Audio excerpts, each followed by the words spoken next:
I bought every single DLC item in Farming Simulator 23 so that you don't have to. This includes every tractor, also the truck, combine harvester with the header that it comes with. We also have the little telehandler hanging back here, 2 cultivators, a seeder, a planter, a slurry spreader, a mower, and a baler.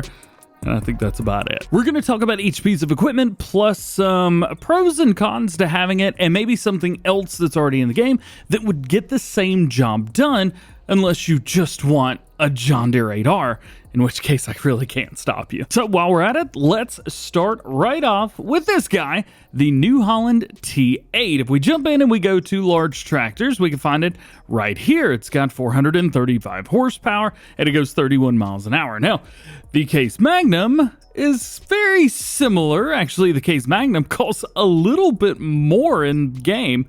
However, it's got the same top speed and it's got a little bit less power. So 417 horsepower total there, unless you want to go with the New Holland again and bump that up. If we jump in here, the sound is very, very good. We jump onto the inside. Of course, most of the stuff is, not bare bones is the right answer, but everything's a little bit more stripped down in the mobile version. It looks good. It sounds good. We've got a front and rear linkage on here. I do love this tractor, and you may as well. The pros to having this, you've got a little bit more power with a little bit less price, and you've got a big New Holland tractor.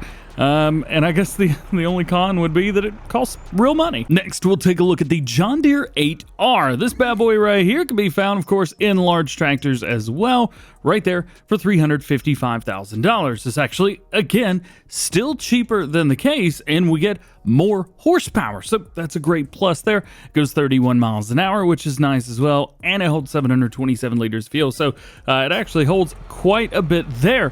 One of the other really nice things about John Deere is there are other John Deere stuff. So you could go with a 7R. We've also got the 4755 in here. And in small tractors, we have a 6M. So there are 4 different John Deere tractors in here. And there's a John Deere harvester, which is the largest one in the game if you don't buy the Lexion. So you could do a full John Deere farm, which I have done.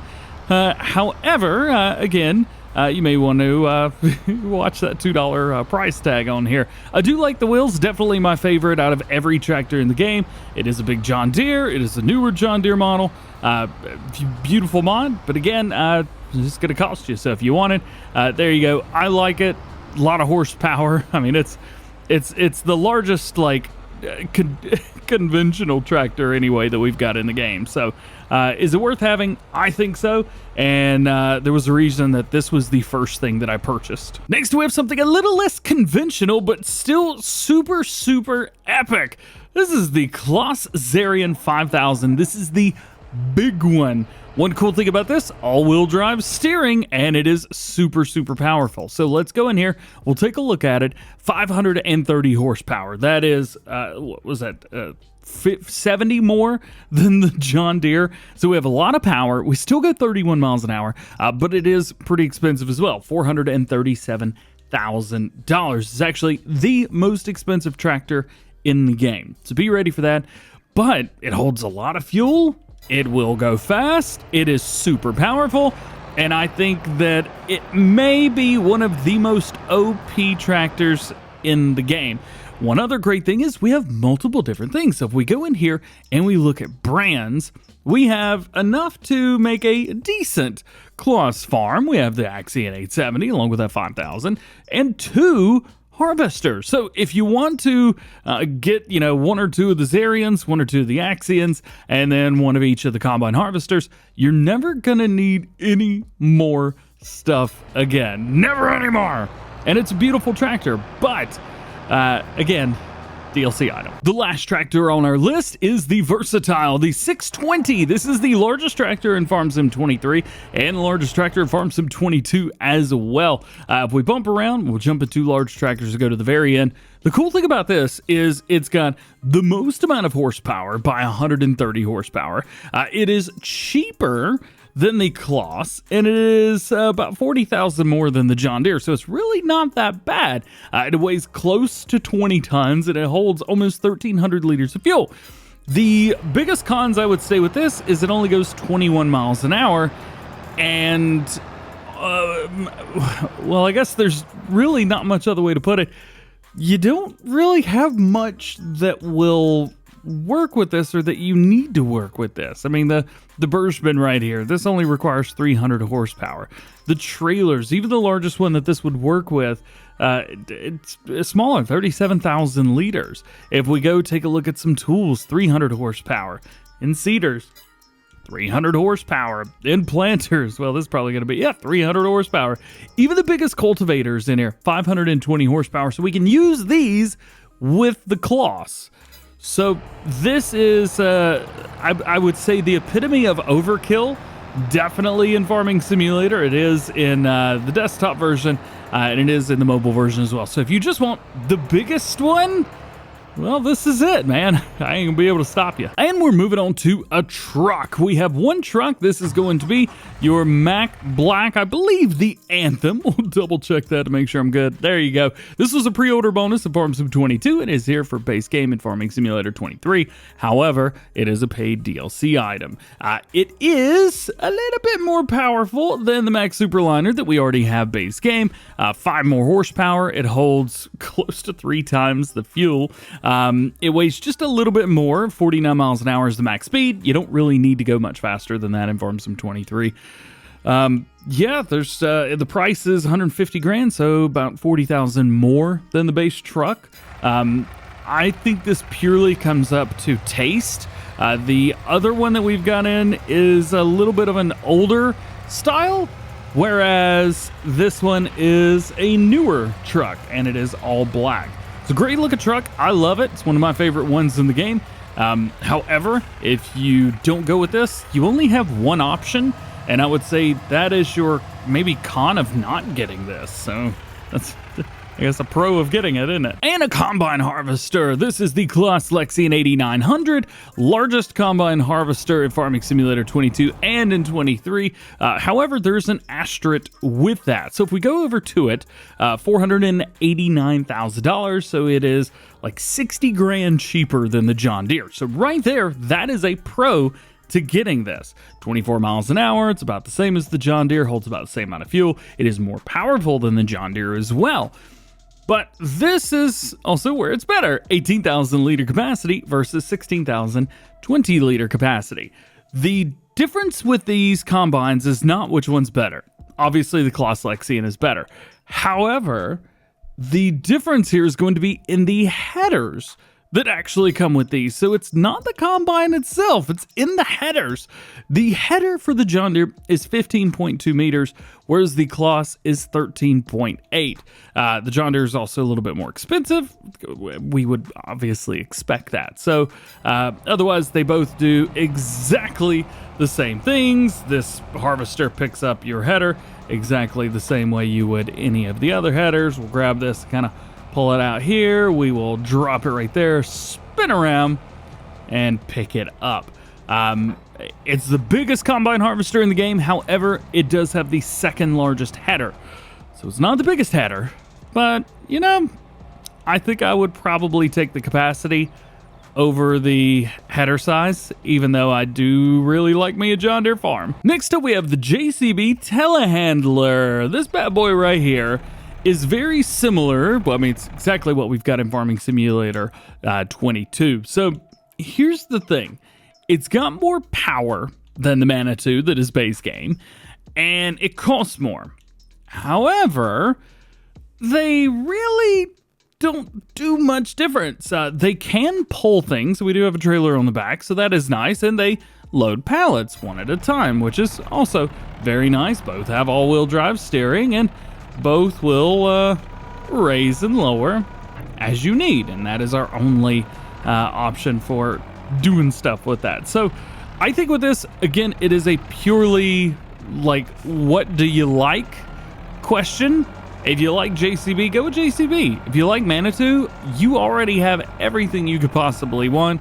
and you're good to go. For the next two pieces, we are going to have to use this tractor right here because this is the only one that is rated for these pieces. So we have, first off, this guy, and it is so new that I don't even know the name of it. It is a cultivator. It's a new cultivator for us. We'll jump over. It is the Farmit Phantom 1250 Pro, 12.5 meters at 9 miles an hour. 520 horsepower is required for this. The thing, it is a big old cultivator, but because it requires so much, there's only 2 tractors in the game that are actually rated for this. If you went with the case tractor that's in the base game, with this or the other case, it's just not enough. This does have the power for it, as you can see, even though we're cultivating the road right now. But it's a struggle bus. I'll give it to you, man. It is a struggle bus. We'll go ahead and lift it up and fold it back. It is a big cultivator, and with the biggest field to our right here, really, truly, at the end of the day, I'm not quite sure who's using cultivators, because you really don't need to. And secondly, virtually identical, but just a different setup here, is this guy. We'll go ahead and open it up. This is our case speed till. I do really, really like this machine right here, but again, only 2 tractors in the game can pull this. So that's a very big thing to note immediately. This, however, easier to pull, and it's faster. It goes 11 miles an hour. If we go in our cultivators, we go all the way to the very end. Here you can see we have the exact same setup, except it costs 10,000 more, and it goes 2 miles per hour faster. Will that 2 miles per hour make a difference for you? Maybe. And moving on to the seeder and planter. I'm still going to use the cloth because I really like this cloth. So we have the Amazon Sinius. This is the 15,001, I believe.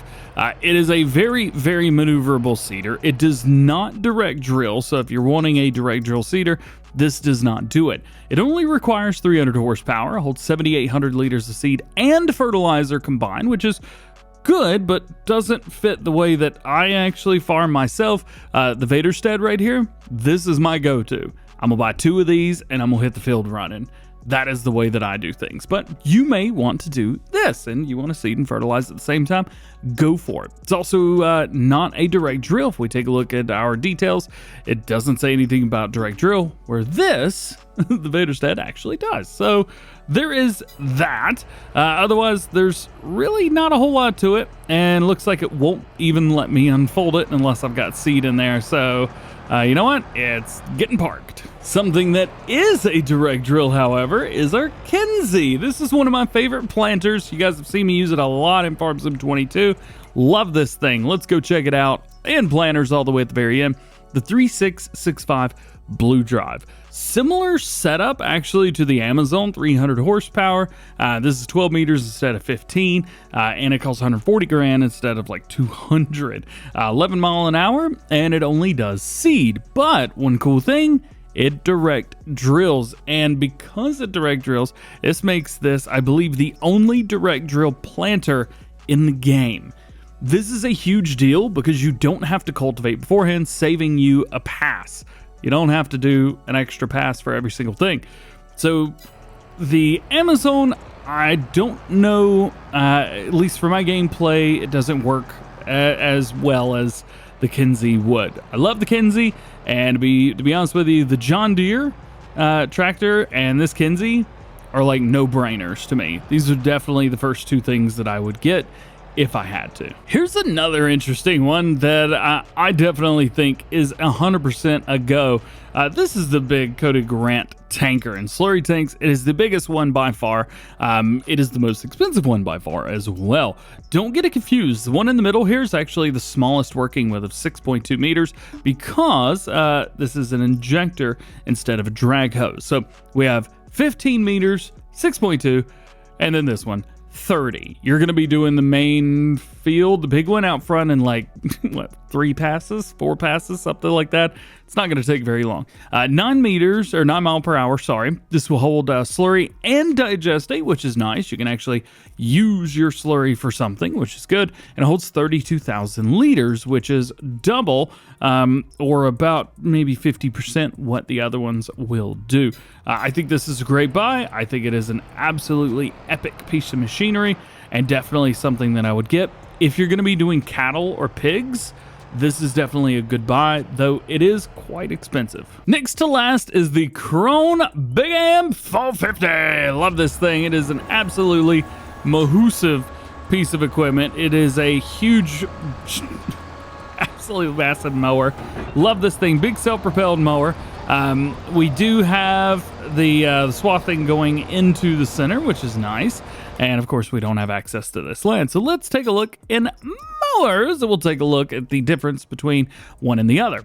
This is a mowing only machine. It does one thing and it mows, and it costs you $380,000 to do that, which may seem like a lot. 10 meters at 15 miles an hour, which is pretty good considering that the other version is, well, a whole lot cheaper, $295,000 cheaper.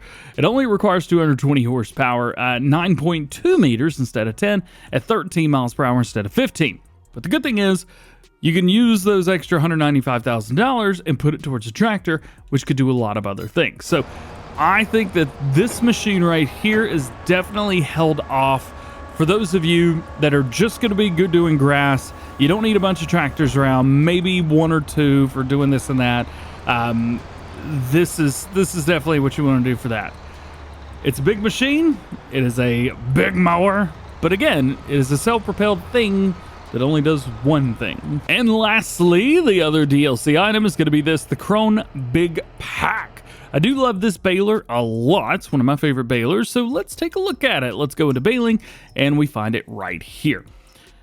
But here's the thing. This and the case are exactly the same. The models are different, but that's really the only difference between the two. The horsepower rating on the Krone is higher. The price on the Krone is actually a little lower, which is okay, but again, costs real money. It also weighs less, so it is lighter, so you don't need as much oomph getting up hills, which makes things easier. But of course, we don't have a Krone tractor, so you have to pick what to go with this. The case will actually pull behind perfectly with the case tractor. So this is another one of those of, I think this is not something you need. I think this is purely a, hey, I really like that, so I think I'm gonna get it. And we say, cool. So there you go. I bought every DLC item in Farm Sim 23 so that you don't have to. Let me know down in the comment section below if you've bought some of these pieces of equipment, if you bought all of them, if you bought none of them and don't plan on doing it. Hey, let me know down in the comments below. One good thing is all of the base game equipment works perfectly with each other, and you don't need anything more than that to do everything. These are just separate items that will kind of do the same thing of other things we already have, with the exception of this as the only self-propelled mower. Nonetheless, let me know down in the comments which one's your favorite, which one are you going to get, which ones do you have, etc., etc. Hope this video helped you out, and hope you have a great day. See you guys later.